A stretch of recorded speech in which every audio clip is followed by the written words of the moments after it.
Selamat berjumpa kembali dalam layanan audio Sahabat Seperjalanan. Hari ini adalah hari Jumat 23 Mei 2025. Tema renungan saat teduh kita dengan judul Kualitas Nomor Satu. Firman Tuhan terambil dalam 1 Korintus 3:10 sampai dengan ke-14. Sesuai dengan kasih karunia Allah yang dianugerahkan kepada aku sebagai seorang ahli bangunan yang cakap untuk meletakkan dasar dan orang lain membangun terus di atasnya. Tetapi tiap-tiap orang harus memperhatikan bagaimana ia harus membangun di atasnya. Karena tidak ada seorang pun yang dapat meletakkan dasar lain daripada dasar yang telah diletakkan, yaitu Yesus Kristus.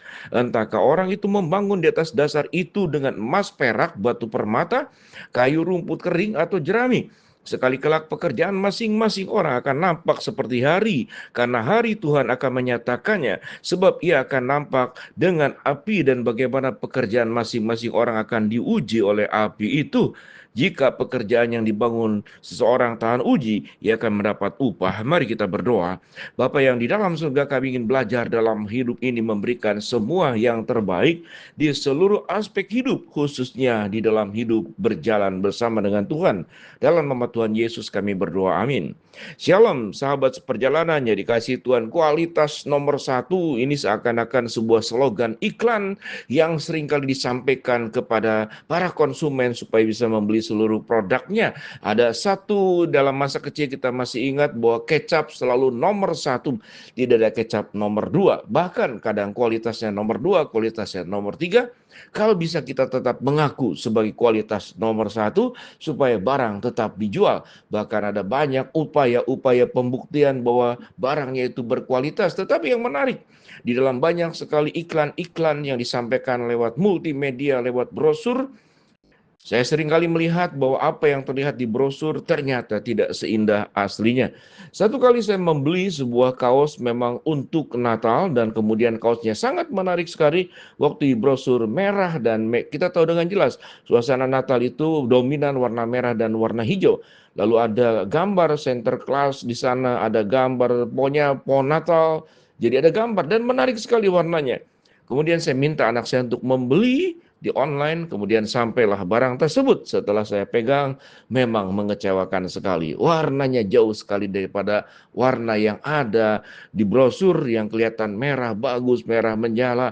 Ternyata setelah sampai, merahnya itu seperti merah yang sudah baju bekas, yang sudah dicuci dan luntur. Warnanya itu pucat, bukan lagi merah menyala. Tetapi itulah perbedaan yang terjadi. Sahabat seperjalanan, kita tentu punya pengalaman-pengalaman yang seperti demikian. Tatkala janji tentang kualitas satu ternyata hasilnya tidak sama seperti yang dijanjikan ataupun yang disampaikan, yang dipromosikan, kita akan kecewa. Firman Tuhan mengajarkan Paulus menyebut dirinya sebagai ahli bangunan. Sesuai dengan kasih karunia Allah yang dianugerahkan kepadaku, aku sebagai seorang ahli bangunan. Paulus menyebutnya sebagai ahli bangunan. Mengapa disebut ahli bangunan? Mungkin kita berpikir seakan-akan Paulus itu sedang memuji dirinya sendiri.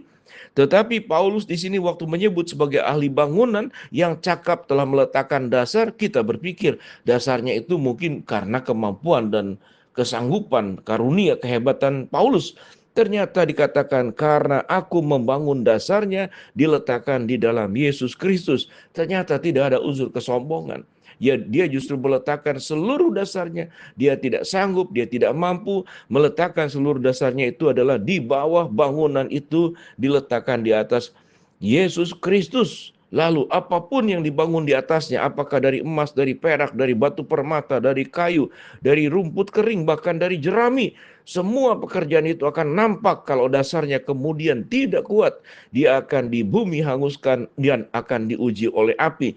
Jika pekerjaan yang dibangun oleh seorang tahan uji, dia akan mendapatkan upah. Di sini seakan-akan kita melihat ada perbedaan dan ada perbedaan kualitas. Tapi ternyata yang dimaksudkan pada bagian ini adalah yang penting seluruh dasar hidup kita dibangun di atas dasar yang sama, yaitu Kristus sebagai dasar dengan kualitas nomor satu dan tidak ada yang lain. Kita tahu dengan jelas dalam Kisah Rasul 4 ayat 12, sebab di bawah kolong langit ini tidak ada nama lain yang diberikan oleh kepada manusia yang olehnya kita dapat diselamatkan selain di dalam Kristus. Akulah kebangkitan dan hidup. Tidak seorang pun yang datang kepada Bapa kalau tidak melalui aku. Aku adalah ego eimi. Aku ya adalah aku. Aku adalah yang berbagian di dalam penciptaan. Atau aku adalah satu pribadi dari bagian dari Allah Tritunggal. Artinya memang Allah di dalam Kristus Yesus memiliki semua posisi dengan kualitas nomor satu. Dirinya sebagai Allah pencipta dan seluruh kelengkapan yang ada pada dirinya. Artinya, sewaktu hidup kita itu meletakkan dasar di dalam dasar yang tepat, yaitu Yesus Kristus. Siapapun kita, apakah kita ini jerami, bahkan rumput kering atau kayu, atau kita ini batu permata atau perak dan emas, seakan-akan ini ada dua bagian kualitas hidup. Tetapi selama engkau membangunnya di atas dasar yang kuat, maka engkau akan tahan uji. Ada yang berkata, kalau jerami mana mungkin dibuat untuk, katakanlah untuk rumah. Kalau rumput kering bagaimana untuk rumah? Bukankah mudah terbakar? Namun perumpamaan yang disebut di sini adalah tentang keberadaan mungkin kita seperti rumput kering yang tidak berguna. Kita mungkin di pandangan dunia tidak punya kualifikasi kualitas tertentu. Sebagaimana orang-orang dengan prestise tertentu, kekayaan tertentu, pendidikan tertentu, status sosial tertentu, seakan-akan mereka adalah kelompok-kelompok emas, kelompok perak atau batu permata. Tapi Tuhan mengatakan, kalaupun engkau kayu, kalaupun engkau jerami, kalau engkau pun rumput kering, kalau engkau membangun hidupmu di atas dasar yaitu Yesus Kristus, maka seluruhnya itu akan dibangun dengan segala yang terindah buat kemuliaan Tuhan. Ayat 15 berkata, jika pekerjaannya terbakar, ia akan menderita kerugian, tetapi ia sendiri akan diselamatkan. Tidak tetapi seperti dari dalam api. Tidak tahukah kamu bahwa kamu adalah bait Allah dan roh Allah diam di dalam kamu. Ayat 16 menjelaskan bahwa ini berbicara bukan tentang bangunan fisik yang sesungguhnya. Ayat 16 menyatakan, tidak tahukah kamu bahwa kamu adalah bait Allah dan roh Allah yang ada di dalam diam kamu, yang berdiam di dalam diri kamu. Jika ada orang yang membinasakan bait Allah, maka Allah akan membinasakan dia. Sebab bait Allah adalah kudus dan bait Allah itu ialah kamu. Jadi kehidupan kita yang disebut dengan bait Allah harus dibangun di atas dasar yang kuat. Hanya ada Kristus yang memimpin kita, maka seluruh kehidupan kita akan memiliki kualitas nomor satu, bukan karena kekuatan kehebatan kita. Ayat yang berbunyi, hendaklah engkau sempurna seperti Bapamu yang di surga juga sempurna, itu bukan menunjukkan kita sanggup untuk menjadi sempurna, tapi pertolongan Tuhan yang akan menyanggupkan kita menjalani kehidupan ini dengan benar. Apapun posisi kita, di dalam rumah tangga, di tengah-tengah masyarakat, di tengah-tengah lingkungan kerja, dimanapun kita berada, apa kualitas nomor satu? Yaitu kehidupan kita yang senantiasa seturut dengan kebenaran firman Allah. Hidup kita menjaga pikiran kita, mulut kita, tingkah laku kita, perbuatan kita, langkah kaki kita. Setiap keputusan kita menjaga karakter kita, agar karakter kita memiliki karakter ilahi.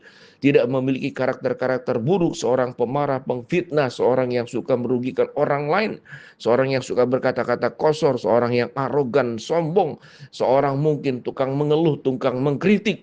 Seluruhnya kita lepaskan karena kita adalah bait Allah, karena hidup kita didasarkan oleh dasar yang teguh yaitu Yesus Kristus. Maka bangunan hidup ke atasnya kita, apa yang kita perbuat, apa yang kita lakukan, sesungguhnya adalah kualitas nomor satu dan memuliakan Allah. Tetaplah hidup sebagai anak-anak Tuhan yang menjaga kehidupan dengan kualitas nomor satu bagi kemuliaan Allah. Mari kita berdoa. Bapa dalam surga, terima kasih buat kebenaran firman Allah yang kami pelajari. Hamba-Mu berdoa buat sahabat seperjalanan yang sakit, Tuhan jamah sembuhkan. Sahabat seperjalanan yang sedang menghadapi masalah, Tuhan bukakan jalan. Sahabat seperjalanan yang sedang berdoa mengharapkan sesuatu, Tuhan kabulkan dengan cara dan waktu Tuhan yang terbaik. Di dalam nama Tuhan Yesus, Tuhan menolong kami, sehingga kehidupan kami dengan kekuatan Tuhan bisa menghasilkan kehidupan dengan kualitas nomor satu. Amin.